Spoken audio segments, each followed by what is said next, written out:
দুপুরে খাওয়াতে কি হচ্ছে আজকে? আজকে করছি হচ্ছে এই যে কচুর গোড়াটা বাটা করছি।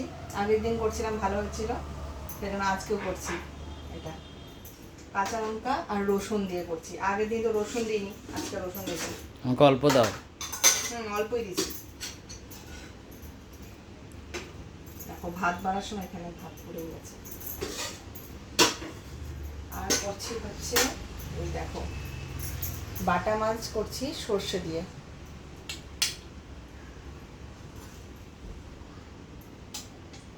বড় বাটাগুলো তোমাকে আনতে বলছিলাম, তুমি তো বাজারে পাওনি বড় বাটা, আজকে বড় বাটা কোথাও নেই। সেই জন্য আজকে ছোট এটা সব বাটা। থেকে বড় বাটা।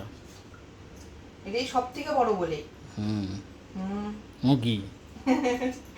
যাই হোক, বাজারে না গিয়ে ভিডিও পেলে পরে দেখাতাম না। না পেলে কি করা যাবে, না পেলে তো কিছু করার নেই না। তো আজকে দেখো এই দুটোই কিন্তু রান্না করছি। এক হচ্ছে কচু বাটা, আর করছি হচ্ছে সর্ষে দিয়ে বাটা মাছের ঝোল। ব্যাস।